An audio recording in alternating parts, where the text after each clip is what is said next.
È bello avere quello che ti serve quando ti serve. Con EasyBank, la banca digitale di Intesa Sanpaolo.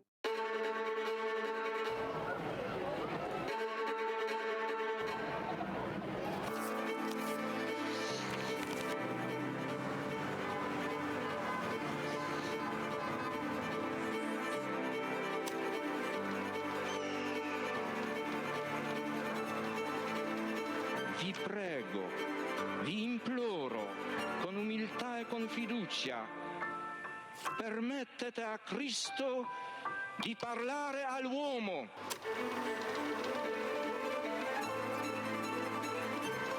Don Gius aveva capito il problema che avevo. Se la tua vocazione è vero, il tuo lavoro verrà fuori anche dai sassi.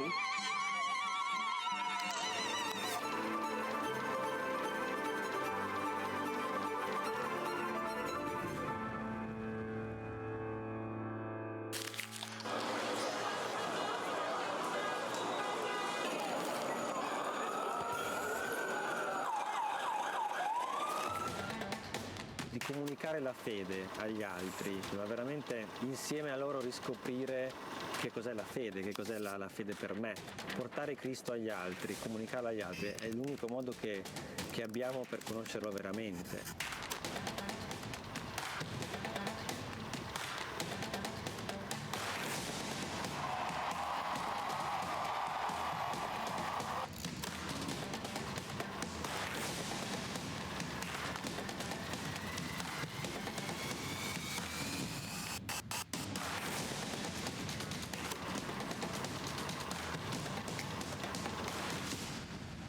L'iter communionis aiuta a comunicare all'esterno la ricchezza di vita, di giudizi, di tentativi, di opere che nascono dalle persone e dalle comunità. L'iter communionis è proprio la vita del movimento. Scrivete all'iter communionis le vostre esperienze, ci fate bene.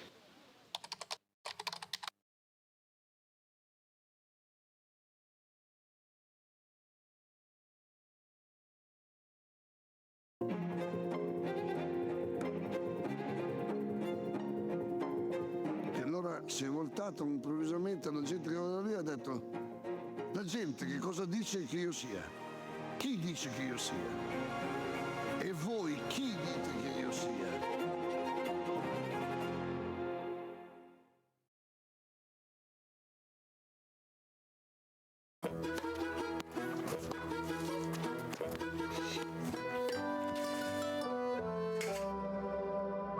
È bello avere quello che ti serve quando ti serve. Con EasyBank, la banca digitale di Intesa Sanpaolo.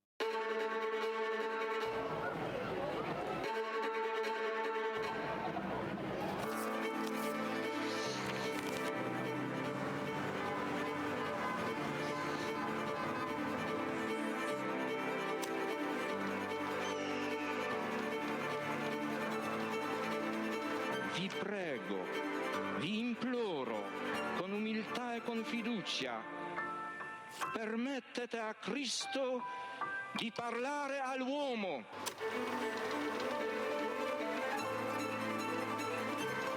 Don Gius aveva capito il problema che avevo. Se la tua vocazione è vero, il tuo lavoro verrà fuori anche dai sassi.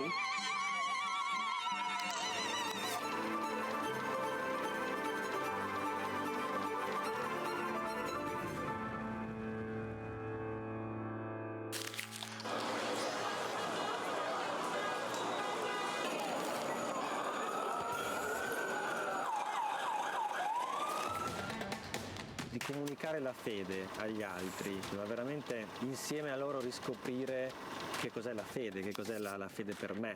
Portare Cristo agli altri, comunicarlo agli altri è l'unico modo che abbiamo per conoscerlo veramente.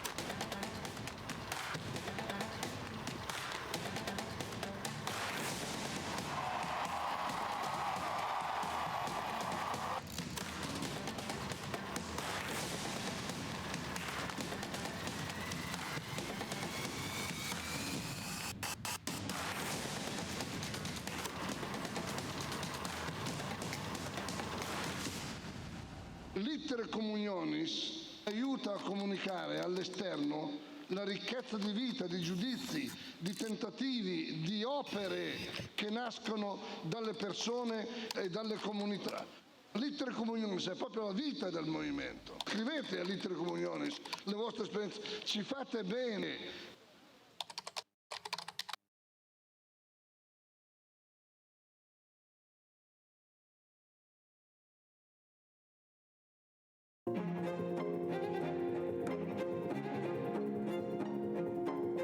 E allora si è voltato improvvisamente alla gente che era lì e ha detto: la gente che cosa dice che io sia? Chi dice che io sia? E voi chi dite che io sia?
civiltà dell'amore. Fratelli e sorelle, costruite senza stancarvi mai questa civiltà. Lavorate per questo, pregate per questo, soffrite per questo.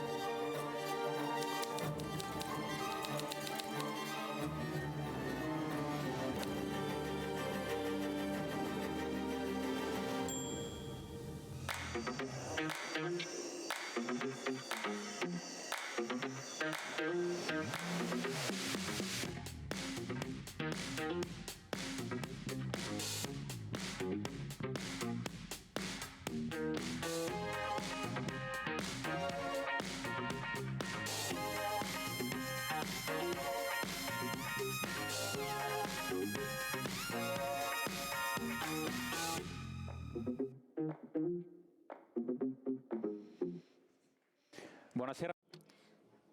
Bonsoir à tous. Bienvenue à cette rencontre dont le titre est Europe entre croissance et incertitude. Nous sommes très heureux d'être ici. Permettez-moi de vous introduire nos invités. Paolo Gentiloni, commissaire européen à l'économie. Il a déjà été le président du Conseil des ministres et ministre des Affaires étrangères. Il a déjà été ici au meeting de Rimini. Il a accepté encore une fois notre invitation. Encore merci. Lorenza Violini, professeure de droit constitutionnel à l'Université de Milan, est l'une amie historique du meeting et nous la remercions pour être ici avec nous ce soir. Aujourd'hui, avec eux, nous voulons aborder un sujet de grande actualité, encore plus actuel à cause des récentes élections européennes, c'est-à-dire la croissance de l'Europe dans un monde de plus en plus incertain. Une croissance qui n'est pas seulement économique, qui progresse très lentement, comme les dernières données de la Banque centrale européenne l'indiquent. Une croissance donc pas seulement économique, mais de toute l'Europe, de son identité, de sa cohésion sociale. Différentes études et des rapports que la Commission européenne a fait mener par Enrico Letta et Mario Draghi démontrent que l'Europe traverse maintenant une phase cruciale de son histoire et qui doit faire face à des défis inimaginables il y a quelques années. Pensons à l'instabilité géopolitique, aux guerres et aux conflits commerciaux qui créent des blocs de plus en plus en contraste. Le changement climatique et les coûts économiques. Pensons que les 40 dernières années, il y a eu une perte de 170 milliards d'euros. L'hiver démographique, le gouverneur Panetta a insisté beaucoup sur ce point.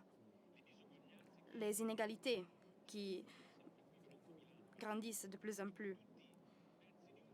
Il s'agit de petits morceaux d'un puzzle qui semble créer une image pas positive sur le futur. Cela émerge aussi d'un rapport de l'Eurobaromètre, un important sondage sur les citoyens européens. 73% des citoyens européens croient que leur standard de vie va diminuer dans les prochaines années. Pourtant, l'Europe a déjà dû faire face à des moments comme le moment actuel. Et dans ces moments, l'Europe, en tant qu'institution, a su trouver le meilleur de soi. Dans un document de la Fondation pour la subsidiarité, on lit que l'Europe est la maison de nombreuses communautés qui pensent et qui favorisent la croissance.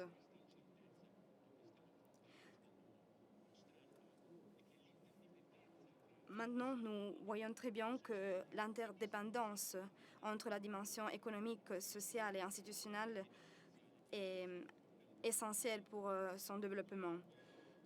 Ce n'est pas un hasard si nous avons invité ici 2 personnes qui incarnent ces piliers, le pilier économique et le pilier institutionnel. Donc je voudrais commencer avec le commissaire Gentiloni. Qu'est-ce que vous avez vu changer en Europe et comment l'Europe peut continuer à grandir dans un monde de plus en plus incertain? Merci. Merci à vous d'abord. Je pense que le meeting est la plus grande machine de participation qui existe actuellement en Italie. Et je suis fière d'avoir le privilège... Oui, c'est vrai. D'avoir le privilège d'avoir été avec vous très souvent, notamment dans les 10 dernières années.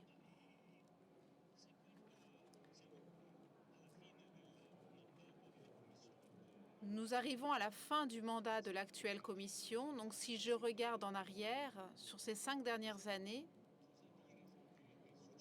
je ne sais que dire de ce qui se passera dans les 5 années à venir, mais dans les 5 années que nous avons derrière nous, ont été des années de temps intéressant, une époque intéressante, vraiment intéressante. Nous avions connu au moins 4 grandes crises. La crise de la pandémie, la crise de l'invasion russe de l'Ukraine, la crise du changement de modèle énergétique qui s'est produit immédiatement en conséquence, et l'inflation qui est de retour après 40-45 ans pendant lesquels on n'avait jamais atteint les niveaux qu'on a connus. On parle maintenant d'inflation à 2 chiffres. Alors elle a un peu diminué, mais c'est énorme pour les familles et leur pouvoir d'achat. L'Europe est absente. L'Europe est-elle absente? Je dirais surtout que par rapport à ces 4 crises, en fin de compte, l'Europe a apporté une réponse relativement forte.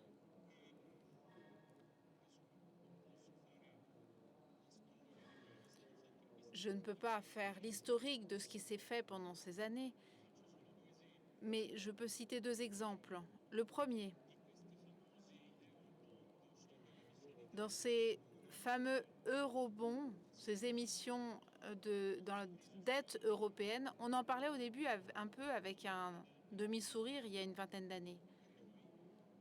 Mais nous, ces eurobonds, on les a créés. Bien sûr, il a fallu une pandémie pour cela. Donc je ne sais pas dire si c'est le fruit de cette crise, je ne sais pas dans quelle mesure on pourra faire des pas en avant aussi importants sans nouvelle crise, mais ce qui est sûr, c'est que cela a été fait. Deuxième exemple, l'invasion de l'Ukraine par la Russie. Elle a connu une réponse européenne, certainement insuffisante du point de vue de la capacité diplomatique, mais du point de vue de l'unité entre les pays, c'était extraordinaire. Moi, j'étais ministre des Affaires étrangères au lendemain de l'annexion de la Crimée par la Russie. Et je peux vous garantir, parce que j'en étais le témoin direct, que les niveaux d'unité que les pays européens ont manifestés après l'invasion de l'Ukraine ont été incommensurables par rapport aux difficultés que nous avons rencontrées après l'annexion de la Crimée pour prendre les plus petites décisions, les moindres décisions. Le listing, par exemple, des personnalités russes. Et si on n'avait pas rencontré ces difficultés à ce moment-là, on n'aurait peut-être pas connu l'invasion russe de l'Ukraine, parce que Poutine était convaincu qu'il pouvait compter sur une Union européenne faible et divisée. Donc, beaucoup de résultats. Le problème, c'est que nous avons fait des choses intéressantes, nous avons changé de registre dans l'Union européenne sur bien des choses, mais le monde a changé encore plus rapidement. Donc le paradoxe, à mes yeux, de la situation, c'est que, en quelque sorte, les bons résultats, les nouveautés qui ont eu lieu dans les 5 dernières années ont en quelque sorte allumé les projecteurs, pointé les projecteurs sur l'Union européenne. Et comme je vois que vous avez réagi, et comme on voit que vous avez réagi et que vous avez su prendre ces décisions, où est-ce que vous êtes maintenant? Où est-ce que vous êtes pour Gaza? Pourquoi est-ce que vous n'arrivez pas à promouvoir la croissance économique avec de nouveaux fonds communs? Vous vous arrêtez par rapport à l'ambition sur le changement climatique qui avait été une ambition de la Commission européenne. Et qu'est-ce que vous faites pour défendre l'état de droit, les droits des personnes dans l'Union européenne? Ces questions, avec une Europe plus rémissive, plus faible, plus fragile, elles ne se seraient pas posées. Si aujourd'hui, en quelque sorte, pour résumer, on demande plus d'Europe, c'est parce que ces dernières années, il y a eu ces réponses. Donc, pour conclure, le thème qui se pose à la prochaine Commission européenne, à laquelle j'exprime tous mes vœux parce que vous savez très bien que je n'en ferai pas partie, c'est le thème de savoir comment relancer cette ambition, comment être aussi ambitieux que nous l'avons été dans ces 5 dernières années. Alors certains disent, d'accord, mais parier sur l'Union européenne, sur un rôle majeur de l'Union européenne, ça signifie en fin de compte redimensionner le rôle des États membres. Et sur ce point, j'ai une idée très claire. Je pense que certains de nos maîtres, à commencer par Alcide De Gasperi jusqu'à Sergio Mattarella, l'actuel président de la République italienne, ont montré clairement et très simplement que miser sur l'Europe et sur la souveraineté européenne, ce n'est absolument pas redimensionner le rôle d'un pays membre. Au contraire, je pense que les véritables patriotes sont les vrais européistes. On ne peut pas être européiste à temps partiel. De temps à autre, on est européiste, de temps à autre, on l'oublie. Moi, quand j'entends l'hymne de Mameli, quand je vois vaincre nos athlètes aux Jeux Olympiques, quand je vois un athlète de l'Italie, bien, je m'émeus sincèrement et en même temps, je pense qu'on a besoin de plus d'Europe. Les vrais patriotes aujourd'hui, ils sont européistes. Grazie. Merci, commissaire Gentiloni. Je voudrais insister sur cela. Je vais poser une question à Lorenzo Avellini. Nous parlions d'un monde qui change très rapidement. Et nous disions que l'interdépendance entre la dimension politique, économique et institutionnelle est fondamentale. Dans un monde qui change très rapidement, quel est le cadre institutionnel dont l'Europe a besoin pour marcher avec son temps? Merci, je suis très heureuse d'être ici et de pouvoir échanger avec le commissaire Gentiloni qui a été pour nous tous une présence importante, y compris dans des moments de difficulté dans notre pays, l'Italie. Ce qu'il vient de dire retrouve dans la dimension institutionnelle un parallèle presque précis, on pourrait presque dire une photocopie. Parce que l'Europe faible qui n'est pas présente en Crimée, et donc d'une certaine manière est presque co-responsable de ce que nous vivons aujourd'hui, c'est une Europe, et cela je le dis aux jeunes aussi, c'est une Europe qui est à la fois une expérience de grand succès et en même temps une expérience qui a connu beaucoup de crises. Bien souvent, beaucoup pensent à la Constitution de 48 qui a été le guide pour le parcours de l'Italie jusqu'à aujourd'hui. Pour l'Europe, le parcours a été bien différent. L'Europe a connu et a encore aujourd'hui une âme internationaliste, une structure institutionnelle de format internationaliste. Et pour ça, ça a permis une adhésion des États, y compris ceux qui étaient plus jaloux de leur propre souveraineté. Le début a été doux. On a eu d'abord les traités. Ensuite, on a connu des crises constitutionnelles importantes quand on a essayé de forcer un peu le sens de la souveraineté dans les différents États. Et on a vu l'échec de la tentative de constitutionnaliser l'Europe. Mais même dans ces échecs, on a vu des éléments de croissance. On peut penser au traité de Lisbonne qui a suivi, ensuite les changements, mais on peut penser surtout, au-delà de la dimension institutionnelle, à la manière dont l'Europe a grandi. Il ne faut pas oublier que le début a été un début très lent et très prudent. Mais dès le départ, il y a eu des adhésions à l'Union européenne et surtout, il y a eu l'adhésion de tous les pays qui sortaient de la dictature. Aujourd'hui, la présence de l'Europe, l'adhésion à l'Europe a été de grande importance pour ces pays, de même qu'a été de grande importance la vague d'adhésion qui a suivi l'effondrement de l'Empire soviétique.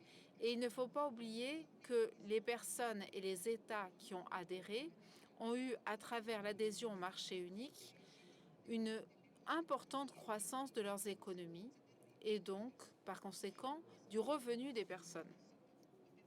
Donc cela, il ne faut pas l'oublier, parce que si on ne pense pas qu'on parle d'un État, bien sûr, certains disent la politique manque en Europe.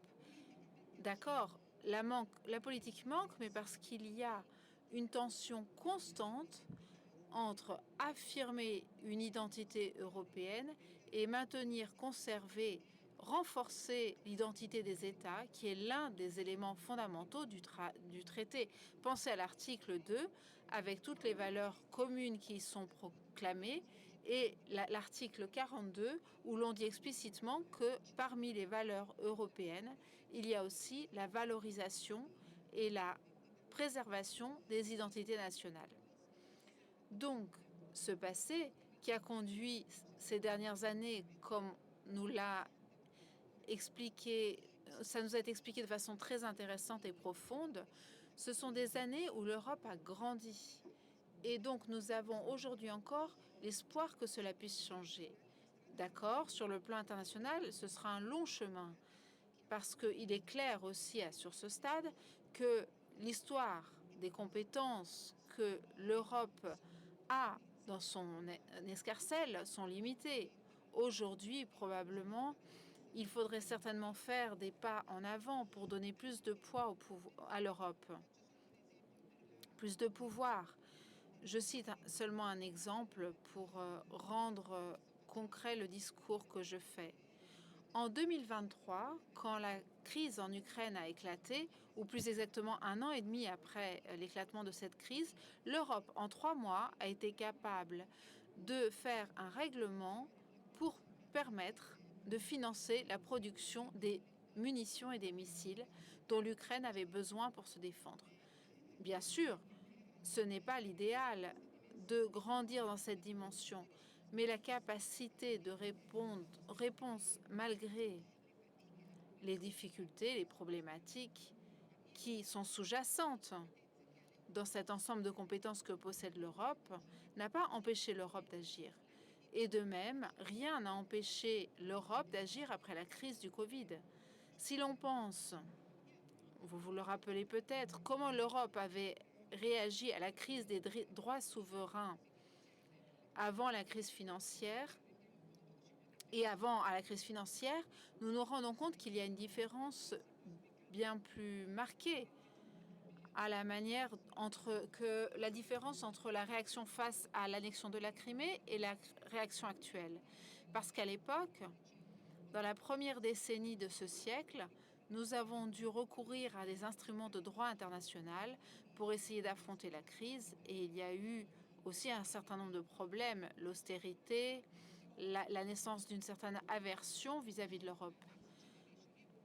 Avec le traité de la Next Generation EU, l'Europe en tant que telle a été en mesure de doubler presque, un peu moins, son bilan pour s'ouvrir et soutenir les États. Donc, des crises importantes, mais des lenteurs importantes. Mais dans tout cela, dans ces différentes tensions entre souveraineté européenne que l'on veut affirmer, souveraineté des États qui existent, je crois que cela peut nous aider à comprendre que dans l'histoire, on ne fait pas toujours les grandes révolutions, on ne fait pas toujours des gestes d'éclat. L'histoire avance aussi comme ça, et certainement la clé de l'Union européenne, c'est celle d'un progrès continu vers une amélioration. Bien sûr, il faudra revoir les traités, et nous verrons si c'est possible, mais disons que ce premier panel des thématiques institutionnelles, je pense que cela peut être le témoignage de ce qui a été dit jusqu'à maintenant par le président Gentiloni. Et ce n'est certainement pas pour nous qui sommes italiens en contraste avec un œil tourné vers l'Europe qui est un œil attentif et capable de valoriser malgré les faiblesses. Grazie professoressa. Merci, commissaire Gentiloni. Vu votre expérience institutionnelle, est-ce que vous voulez ajouter quelque chose sur ce point, sur l'importance d'avoir un cadre institutionnel qui soit juste pour la situation que nous vivons? Comme la professeure pourrait nous raconter d'une façon plus détaillée, la discussion sur le fonctionnement des institutions européennes est une discussion qui a une histoire très longue. Il semblait que nous étions près d'une solution il y a une vingtaine d'années, mais la modifie des traités n'avait pas été acceptée.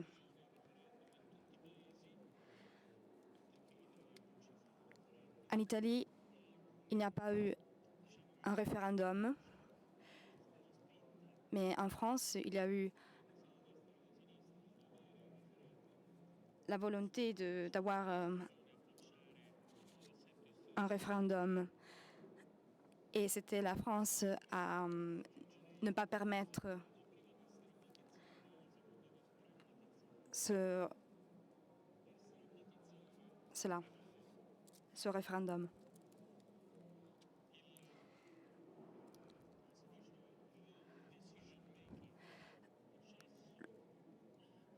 Le processus pour prendre des décisions au niveau européen est très difficile.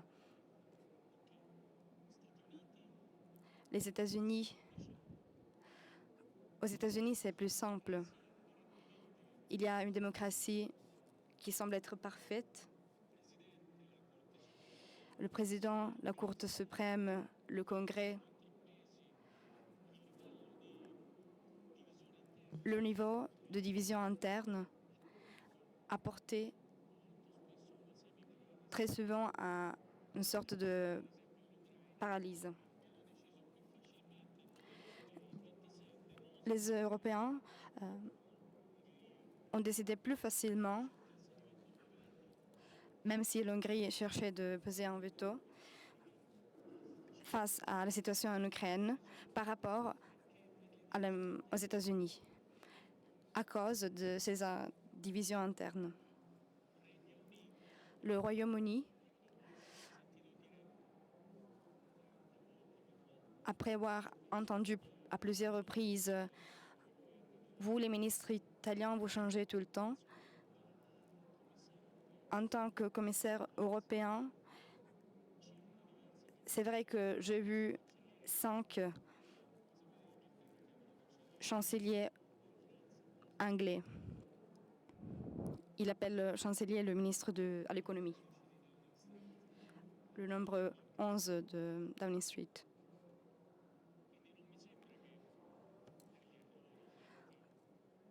Il ne me semble pas qu'à cause des erreurs faites,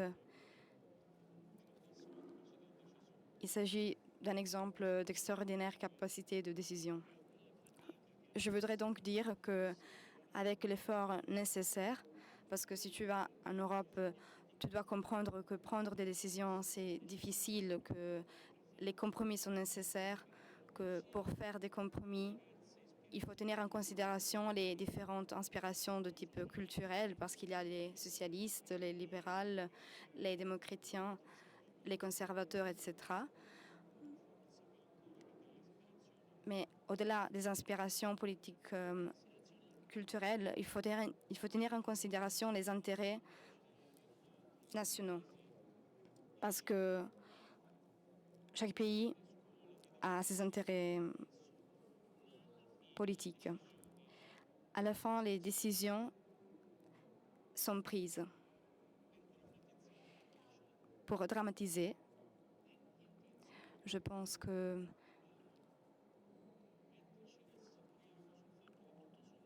tandis que nous pouvons être tranquilles sur le fait que l'expérience de l'Union européenne a fonctionné,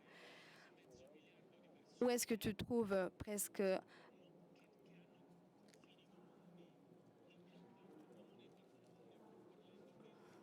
un demi-milliard de personnes qui luttent pour la liberté et les droits individuels, pour la liberté des femmes. Où est-ce que tu trouves tout cela dans le monde? Où tu peux trouver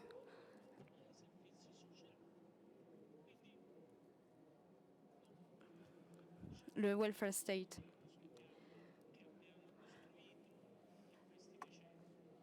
Respectons ce que nous avons construit, parce qu'il s'agit d'une machine de démocratie, de liberté et de paix qui marche, qui fonctionne très bien.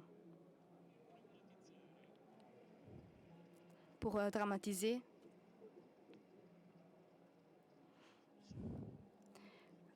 cette machine fonctionne.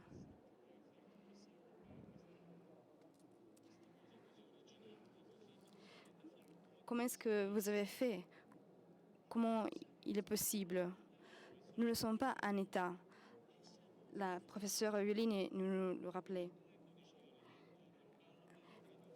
Umberto Eco disait que la langue de l'Union européenne est la traduction, même si nous parlons anglais.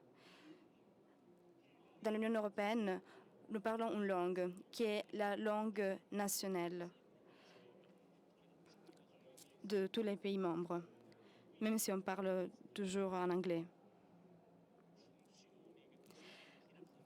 Si cette chose fonctionne et attire les autres, nous devons en être fiers.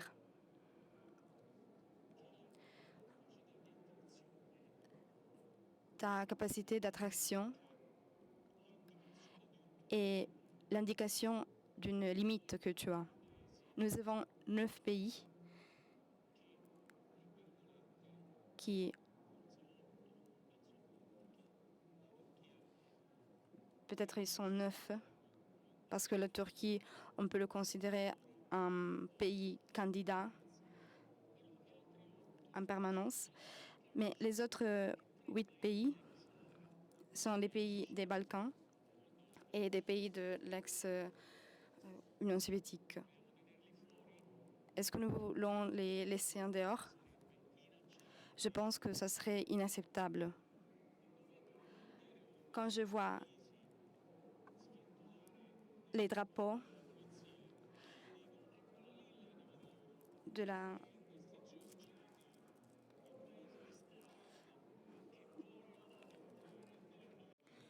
Quand je vois les manifestations en Géorgie avec les drapeaux européens, ces pays de Staline qui veulent entrer en Europe, mais si en Union européenne, on était 6 au début, moi j'y étais pas, mais l'Europe est partie avec 6 pays, et aujourd'hui il y en a 27, Madame Violini rappelait qu'il y avait des pays qui venaient de dictatures fascistes ou de dictatures soviétiques. Mais si nous devenons 35 avec ces 9 pays en plus, nous ressemblerons à l'Union européenne ou aux Nations unies? Je n'ai rien contre les Nations unies, mais c'est autre chose. C'est un sujet, une organisation internationale avec ses modalités, ses rythmes, ses majorités. Personne n'attend des Nations unies qu'elles soient un gouvernement mondial. Mais de l'Union européenne, nous nous attendons qu'elle soit au moins en partie un gouvernement européen. Et donc, il faut que nous trouvions un modus vivendi. Sur certaines des institutions, je sais que c'est un peu ennuyeux ce que je dis, mais il faut changer. Laissez-moi citer seulement 3 exemples, mais on pourrait en citer 50. D'abord, l'unanimité comme elle est en place aujourd'hui, elle ne fonctionne pas. Ça ne fonctionne pas déjà à 27. Dans mon portefeuille, je ne le dis que maintenant parce que j'arrive à la fin de mon mandat, j'ai aussi la compétence des taxes. Vous ne le saviez pas, n'est-ce pas? Alors, par définition, dans les traités, pour décider sur les taxes en Europe, il faut l'unanimité, quel que soit le sujet. Donc même les choses les plus banales, une directive qui s'appelle Anshel contre les compagnies coquilles qui se construisent pour faire des opérations détournées. Bien sûr, on peut trouver un pays, je ne vous citerai pas lequel, un pays où toutes ces compagnies ont leur siège. Puisqu'il y a l'unanimité, ce pays bloque. Et on pourrait le dire pour bien d'autres mesures.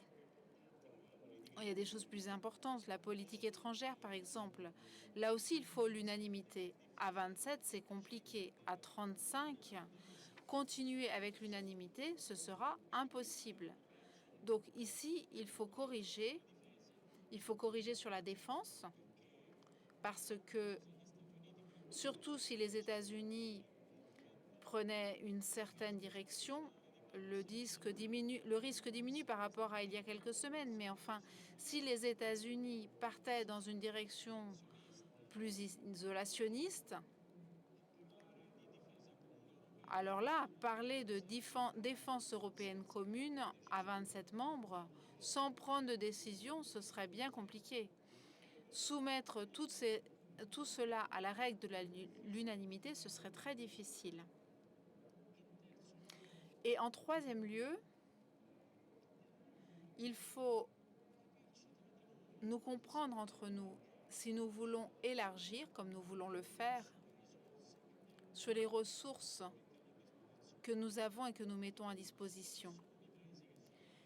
Qu'est-ce qui se passe avec les pays qui sont entrés dans l'Union européenne en sortant de l'Empire soviétique? Il y a une certaine déception aussi entre eux, qui est provoquée en partie par les phénomènes migratoires. Le meilleur de la jeunesse de ces pays, en profitant de la libre circulation des personnes dans Schengen, est allé travailler dans d'autres pays européens.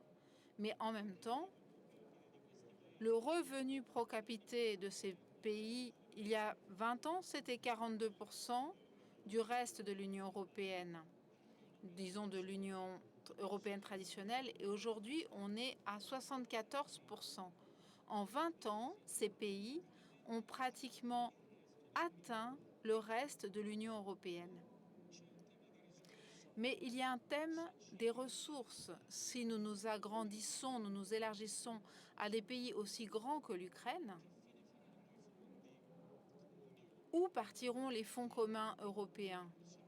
Et là, on ne peut pas dire, bon, on demande aux États membres d'augmenter leurs contributions.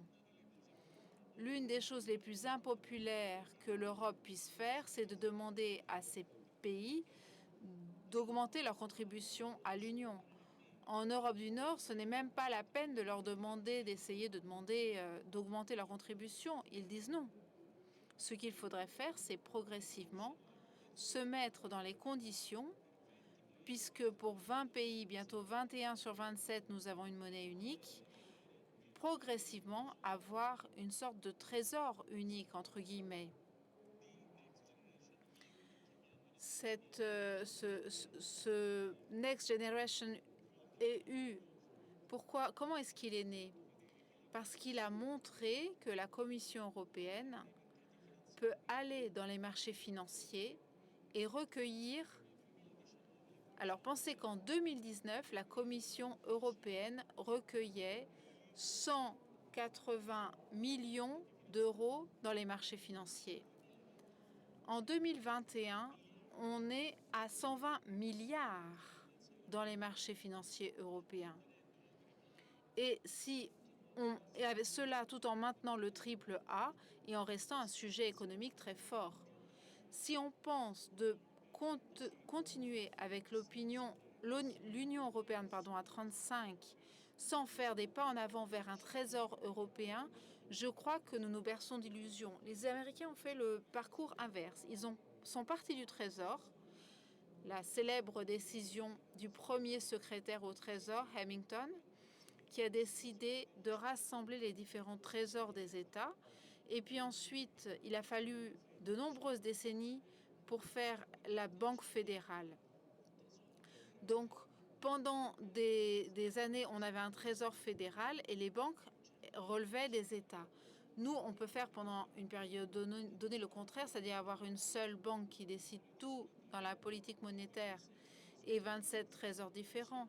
Mais on ne peut pas le faire ad vitam aeternam. Et donc, encore une fois, si l'Union européenne veut suivre le rythme d'aujourd'hui, dans cette époque qui change, elle doit augmenter ses ambitions. Plus de force pour l'Union européenne, cela signifie aussi plus de force pour sa capacité à s'élargir. Parce qu'en fin de compte, ce dont on parle, c'est d'une partie de la planète qui est aujourd'hui un grand aimant de démocratie et de liberté. Ce n'est pas rien. Merci, Président Gentiloni. Merci parce que vous nous avez rappelé l'importance de cela pour favoriser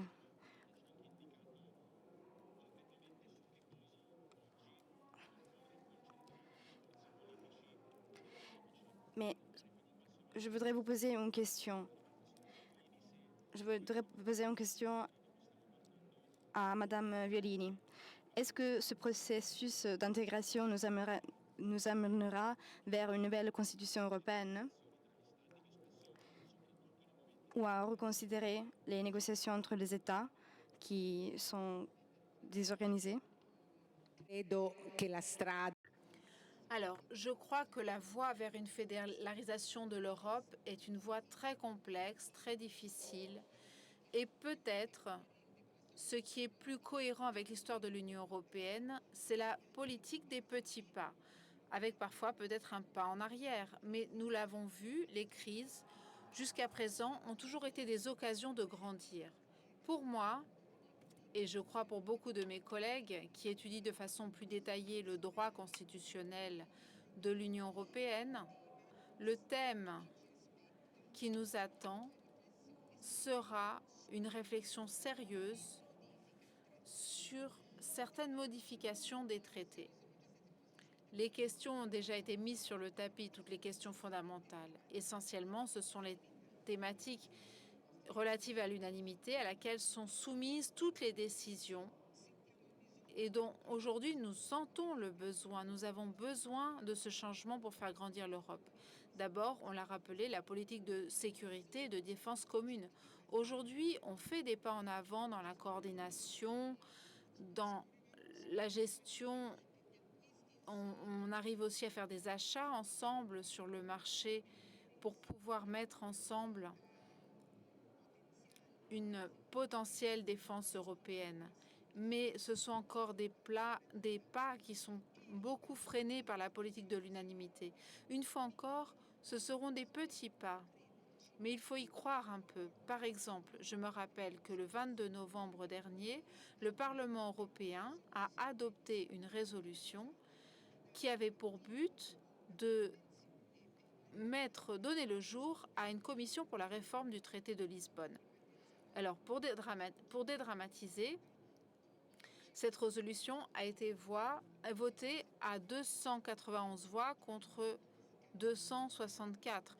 Donc une majorité très faible, mais comme on ne veut pas souffler sur la petite bougie, je crois que des pas dans sa direction sont en train d'être faits. Et donc la dernière tentative de faire un pas vers une constitution ou du moins un changement significatif des traités, c'était le projet Spinelli de 1994.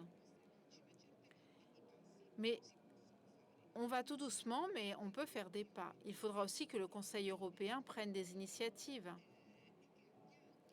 et qu'il seconde la volonté exprimée du Parlement d'aller dans une direction de plus d'intégration.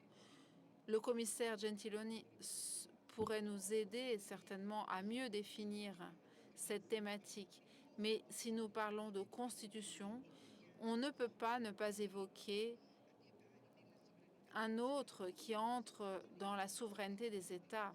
Il vaut mieux penser à l'intégration et à des modifications des traités, en particulier dans les processus de décision. Je ne crois pas que l'équilibre institutionnel puisse être modifié à brève échéance. Mais la prise de décision institutionnelle, avec les exemples que j'ai cités, qui se sont parfois montrés plus efficaces que ce que l'on pourrait penser. Donc, certaines modifications dans les compétences, dans l'équilibre des compétences, pourraient être pensées et projetées. C'est sûr que le projet du Parlement européen est assez ambitieux parce que l'idée, c'était de dépasser presque toujours le pouvoir de veto, donc demander toujours le vote sur la majorité qualifiée sur le domaine fiscal, la politique étrangère, le bilan pluriannuel, parce que sur le bilan aussi, il faudrait commencer à raisonner. Il y a déjà beaucoup de moments de coordination entre les bilans des États, mais tant qu'on n'arrive pas à faire le pas décisif qu'on a évoqué tout à l'heure, ce sont toujours des formes de coordination. Et quand on parle de coordination, on va dans la direction de l'unanimité, parce qu'il faut que tout le monde soit d'accord pour faire certains pas. Et enfin, l'idée qui émerge de cet acte du Parlement, c'est celle d'attribuer davantage de ressources propres à l'Union européenne. Pas seulement du point de vue de la dette, mais probablement aussi, il faut bien y réfléchir, sur le plan d'une fiscalité intégrée. Le Parlement européen lui-même, et là-dessus j'ai quelques doutes, voudrait introduire le processus à majorité qualifiée même dans le changement des traités et la modification des traités. Alors la modification des traités, il ne faut pas imaginer que l'on va bouleverser la construction du droit primaire européen, mais il y a des aspects que l'on peut modifier et que l'on pourrait modifier de façon utile. C'est un chemin ardu. Et ça, c'est un autre élément dramatique qu'il ne faut pas oublier. L'article 48 qui demande la double unanimité. Et il faut au moins 14 gouvernements ou 15 gouvernements pour activer le processus de modification des traités. Mais nous verrons ce que ce nouveau Parlement et ce nouveau gouvernement européen mettra en chantier dans ce sens. Un point qui pourrait peut-être nous aider à faire des pas en avant sans bouleverser, sans effrayer et sans créer trop de résistance dans les États, c'est sans doute celui de la géométrie variable. L'utilisation des géométries variables, on l'a déjà expérimenté en Europe. La coopération renforcée d'abord dans le domaine de la monnaie, puis Schengen, puis les politiques de cohésion. On a commencé avec moins de membres et on essaye ensuite d'agrandir ce noyau dur qui gère avec plus d'intégration, ces compétences.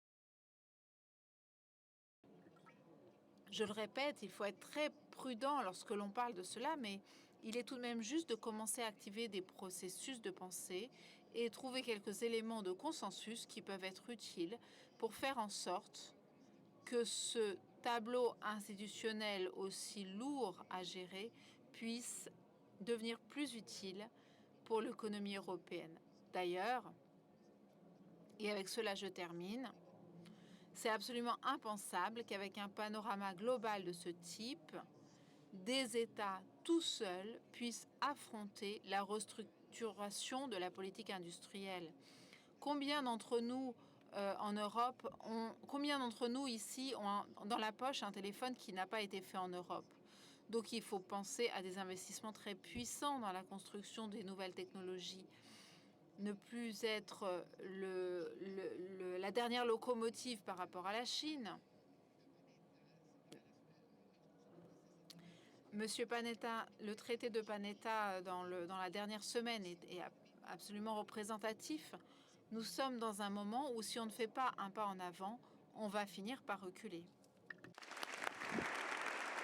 Grazie, professoressa. Merci, Madame Violini. Je voudrais rester à parler avec vous parce que vous disiez que la crise dans l'histoire de l'Europe ont été fondamentales pour sa croissance. Pendant ces phases, la société civile européenne, souvent organisée dans des communautés intermédiaires, a joué un rôle crucial pour la croissance et le développement de l'Europe. Comment est possible continuer à favoriser ce dialogue entre les institutions et les sociétés civiles? C'est une question complexe parce que, en effet, l'Europe accorde un grand espace à la société civile. Le problème, parfois, c'est un peu la société civile qui est assez éloignée. On ne participe pas toujours. Par exemple, cette décision du Parlement européen que j'ai citée, et donc le travail qui a été fait sur la réforme des traités, a connu une forte participation des citoyens européens dans les années 90. Ici, l'architecture institutionnelle ne facilite pas un rapport direct de la société civile avec les institutions européennes. Mais il ne faut pas oublier, par exemple, que les traités européens sont ceux qui ont ouvert la voie, les premiers, à l'affirmation du principe de subsidiarité qui est très cher à ce public. Donc ça a été le début, peut-être d'abord une subsidiarité plus verticale qu'horizontale, mais ne faut pas oublier qu'on a ouvert un important débat pour rappeler que l'Europe, et quelqu'un le rappelait aujourd'hui, on veut intervenir pas seulement si les États sont capables de gérer certaines problématiques, et ces problématiques que nous avons citées dans cette discussion ne sont pas des problématiques que les États peuvent affronter seuls, mais il y a aussi la possibilité de continuer à dialoguer entre différents niveaux de gouvernement pour arriver à interagir avec les institutions européennes. Je pense au dialogue entre les parlements et le Parlement européen. Je pense au travail que fait la Commission pour proposer son programme en début d'année de façon que les parlements et les gouvernements puissent intervenir et exprimer leur opinion sur les projets de la Commission. Je pense à beaucoup d'autres formes d'interaction sur les différents niveaux de gouvernement qui sont codifiés et qui pourraient permettre que la société civile soit impliquée aussi dans cette action, qui n'est certes pas facile, mais qui est très méritoire pour que la voix de la société civile soit entendue au niveau européen. Grazie, professoressa. Merci, Madame Violini. Commissaire Gentiloni, vous avez parlé tout à l'heure de cette ambition d'être les leaders de la transition énergétique. Je voulais vous demander comment cette transition peut être enlevée pour la croissance économique. Oui, vous le savez. C'est un des thèmes les plus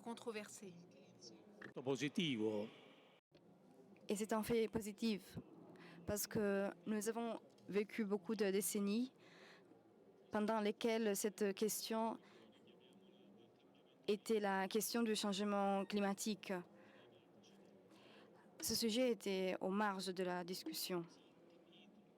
Oui, j'ai compris, mais parlons de politique. Parlons des choses sérieuses. Je me suis occupée beaucoup pendant ma jeunesse de la question de l'environnement. Et la tendance était celle-ci. Nous sommes d'accord avec ça, mais allons au noyau.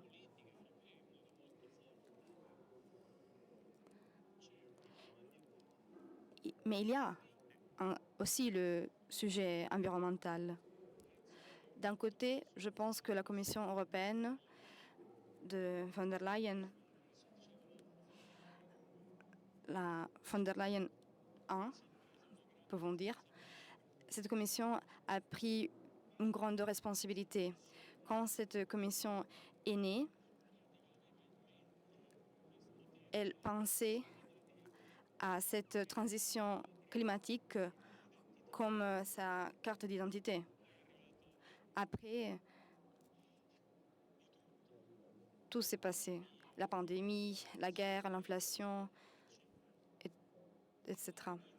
Mais au début, pendant les premiers mois, la carte de visite de la Commission était neutralité climatique 2050 et pour l'atteindre, il faut passer différentes étapes. Semblait une mission impossible. Toutefois, quelques mois après, en décembre 2019, 2 mois avant le Covid, tout cela a été lancé. Mais si vous voyez comment cette situation a évolué en 2020, les États-Unis, l'Inde, le Brésil, la Chine même, d'une façon très différente l'un de l'autre, ils ont accueilli ce but d'atteindre la neutralité climatique environ l'année 2050. Donc, avoir été à l'avant-garde a été un fait qui, selon moi, devrait être revendiqué. Pardonnez-moi. Mais malheureusement, il ne suffit pas d'avoir établi des dates limites, parce qu'il faut avoir au moins 2 choses. Premièrement, bon sens, flexibilité, connaissance de la réalité pour adapter ces objectifs à l'évolution des choses.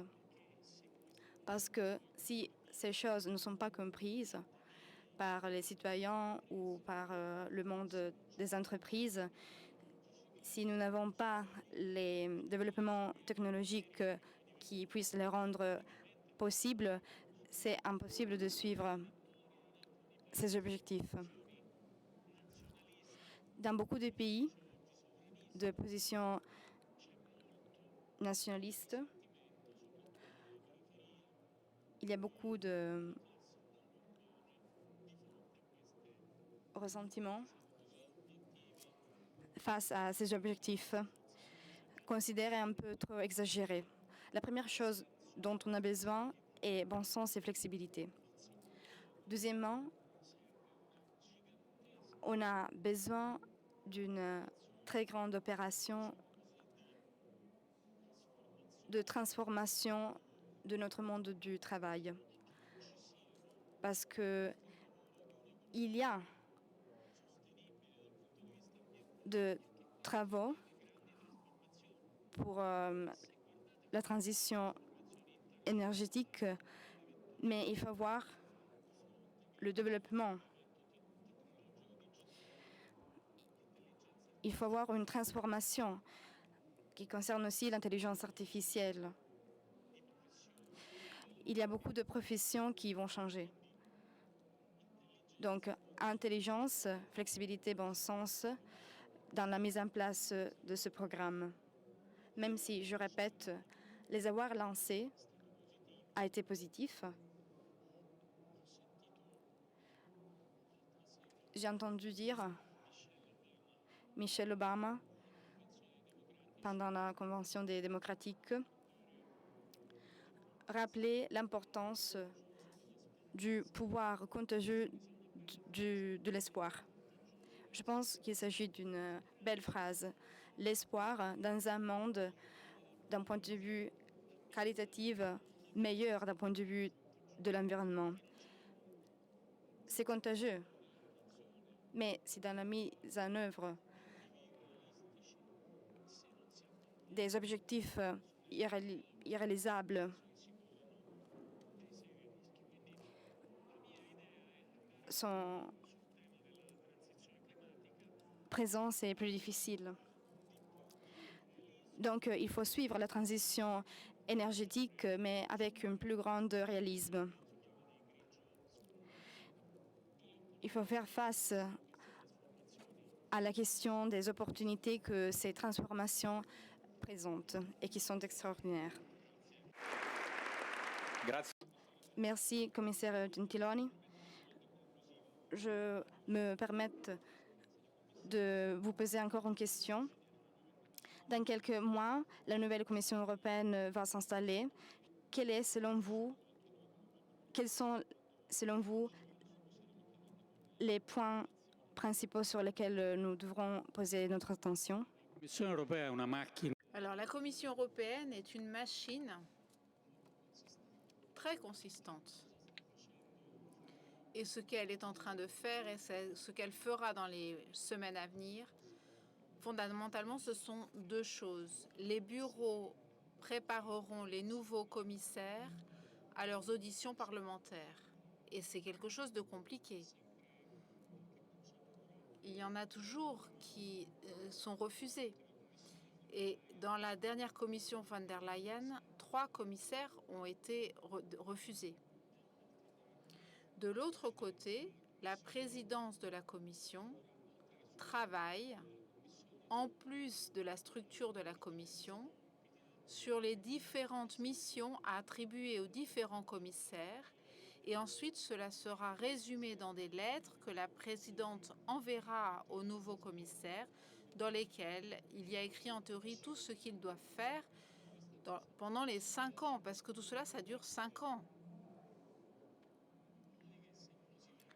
Alors, si on va relire le programme tel qu'il avait été défini en automne 2019, vous voyez ce que je veux dire. Alors, quelles seront les priorités? C'est la fameuse phrase d'un Premier ministre anglais, Macmillan, auquel un jeune étudiant demandait « Qu'est-ce que vous avez appris de plus important dans votre expérience de Premier ministre anglais ?» Et sa réponse avait été « Events, mon garçon, les événements, c'est-à-dire les faits, ce qui arrive, mon chéri, mon cher jeune. C'est cela qui détermine le travail politique. Donc ce seront les faits qui détermineront les priorités. Nous savons déjà qu'il y a certaines priorités. D'abord, tenir bon dans le soutien à l'Ukraine et essayer de tracer une politique européenne de défense commune, qui est une mission plus urgente, qui sera encore plus urgente si pendant le premier mardi de novembre, on a un résultat plutôt qu'un autre. Ce sera plus important d'avoir une politique de défense européenne commune si les élections américaines choisissent Trump ou un autre candidat. Deuxièmement, voir ce que l'on fait après l'extraordinaire décision sur les eurobonds et sur les aides européennes, parce qu'on ne peut pas traverser le Rubicon et ensuite faire comme si de rien n'était. Ça a été un épisode et maintenant on l'archive. Donc, de quelle manière peut-on relancer la nécessité de financer de façon commune les biens communs? troisième dossier très important, ce qu'on appelle en jargon européen l'élargissement, c'est-à-dire ces 9 pays qui sont à la porte. Ils n'entreront pas, croyez-moi, dans les 5 années de la Commission qui commence maintenant, mais ces 5 années peuvent être décisives pour réaliser les pas qui, peut-être dans 7 ou 8 ans, pourraient les amener à l'entrée. C'est un long parcours. La Commission européenne est exigeante, parfois trop, sur certaines questions. Mais elle a raison en même temps d'être exigeante, parce que la qualité sociale, démocratique de l'édifice européen ne peut pas être compromise. Donc, ces 3 grandes priorités, politique étrangère, politique de défense, financement des ressources communes, et puis la thématique de l'élargissement, je pense que ce sont des aspects fondamentaux. Sur le fond, sur la toile de fond de cela, et je vais conclure là-dessus, il y a l'aspect que nous, Européens, nous sommes fiers de ce que je disais au départ. La liberté, l'État-providence, la démocratie, la paix. Dans le continent qui était le plus déchiré, on a trouvé la paix. Mais il faudrait aussi s'inquiéter de la faible capacité critique que nous avons en tant qu'Européens dans les investissements sur l'avenir, sur les nouveautés, sur les investissements privés et pas seulement publics. L'intelligence artificielle. En Europe, les sociétés privées investissent plus ou moins 20% de ce que l'on investit aux États-Unis et plus ou moins 1/5 de ce que l'on investit en Chine. Alors on peut faire des discours en disant que l'intelligence artificielle va nous changer la vie, etc. Mais qu'est-ce qu'on fait pour cela? Alors, je sais que Mario Draghi est en train de conclure le rapport qui lui a été confié sur la compétitivité. Et j'espère qu'en tant qu'ancien Premier ministre européen, on se rappellera aussi de moi et qu'on me donnera tôt ou tard à faire un rapport de ce type. Mais le rapport de Mario Draghi sera très important parce que parmi les éléments vraiment essentiels, au-delà des différents dossiers, il y a le fait de mettre dans notre tête d'Européens le fait que dans le grand jeu de notre époque, dans le siècle dernier, le grand jeu, c'était celui de puissance entre les Anglais, les Français, les Russes, etc. Aujourd'hui, ce qui est en jeu, c'est la course globale à l'innovation, à la technologie. Ces sociétés privées géantes qui sont parfois scandaleuses, qui sont plus importantes sur le plan économique de grands pays comme l'Italie. Mais ce sont presque toujours des sociétés américaines ou chinoises. Alors, ça c'est la mission principale. Nous devons intérioriser l'idée que dans le grand jeu d'aujourd'hui, qui est celui que je viens de décrire, on ne peut pas y être en tant qu'Italien, Allemand, Letton, Maltais. On peut y être en tant qu'Européen. Et donc le défi de la compétitivité, imaginez la merveille que ce serait si l'on arrivait à associer à ce que nous avons déjà dans notre modèle européen, c'est-à-dire un peu moins d'injustice, un peu plus de services publics, un peu plus de cohésion sociale.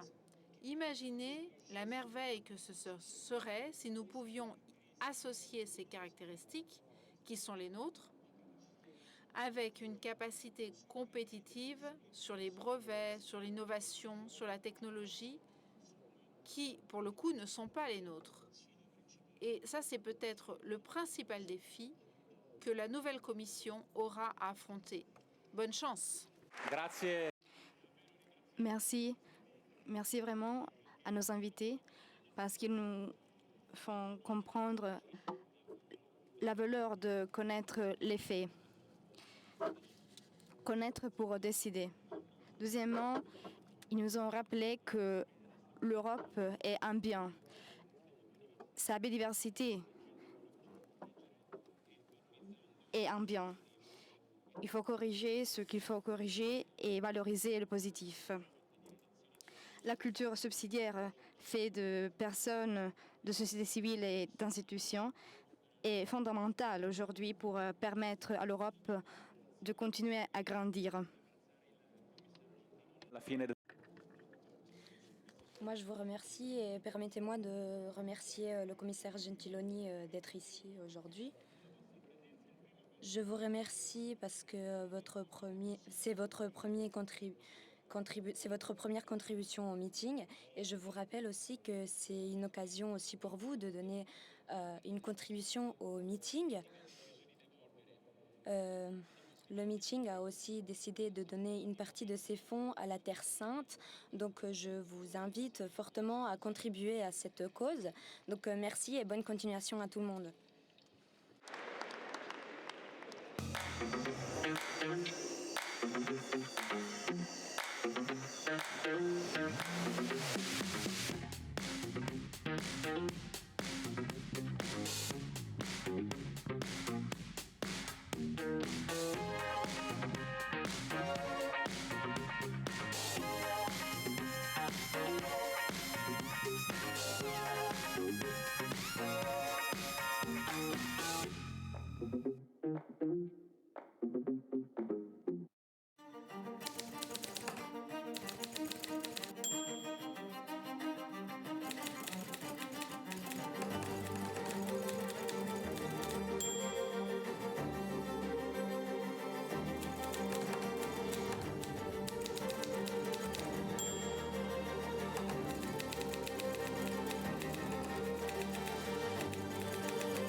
Civiltà dell'amore, fratelli e sorelle, costruite senza stancarvi mai questa civiltà. Lavorate per questo, pregate per questo, soffrite per questo.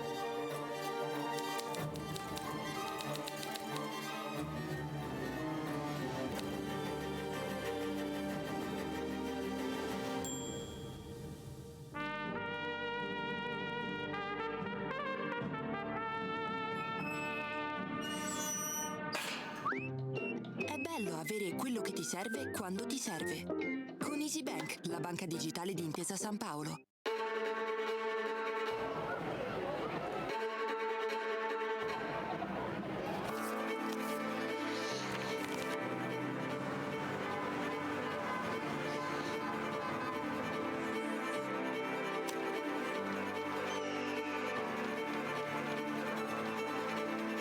Vi prego, vi imploro, con umiltà e con fiducia, permettete a Cristo di parlare all'uomo.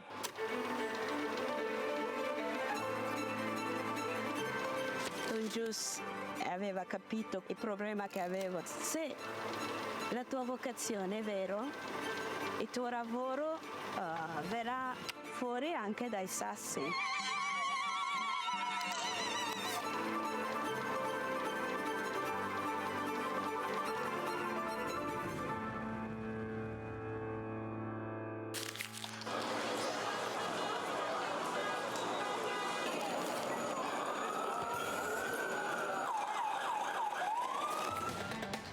Di comunicare la fede agli altri, ma veramente insieme a loro riscoprire che cos'è la fede, che cos'è la fede per me. Portare Cristo agli altri, comunicarlo agli altri è l'unico modo che abbiamo per conoscerlo veramente.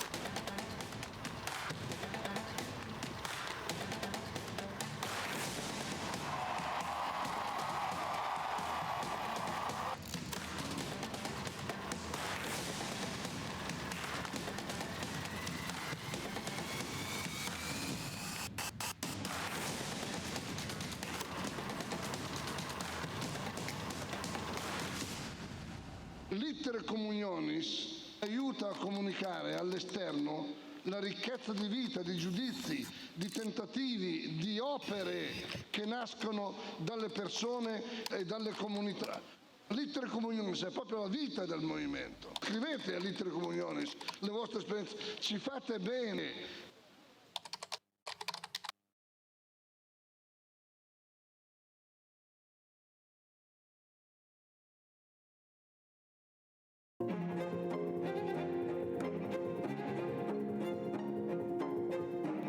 Si è voltato improvvisamente alla gente che era lì e ha detto: la gente che cosa dice che io sia? Chi dice che io sia? E voi chi dite che io sia?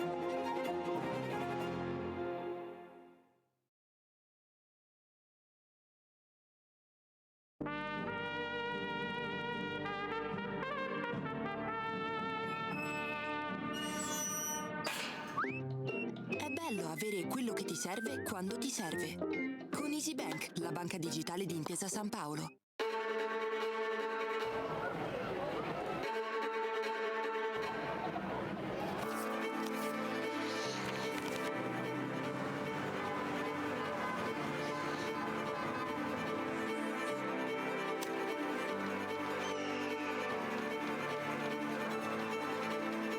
Vi prego, vi imploro, con umiltà e con fiducia, permettete a Cristo di parlare all'uomo.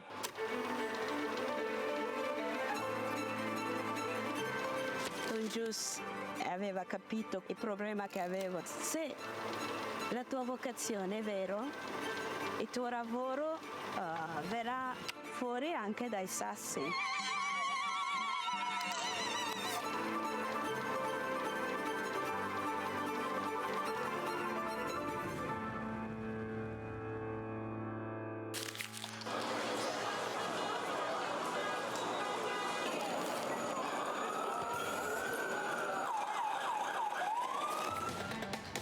Di comunicare la fede agli altri, ma veramente insieme a loro riscoprire che cos'è la fede, che cos'è la fede per me. Portare Cristo agli altri, comunicarlo agli altri è l'unico modo che abbiamo per conoscerlo veramente.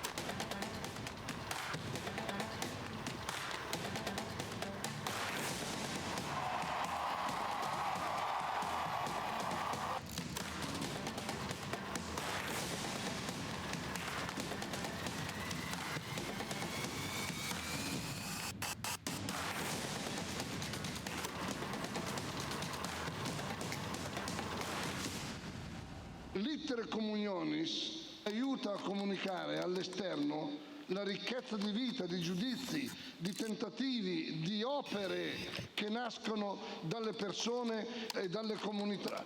L'Iter Communionis è proprio la vita del movimento. Scrivete all'Iter Communionis le vostre esperienze, ci fate bene.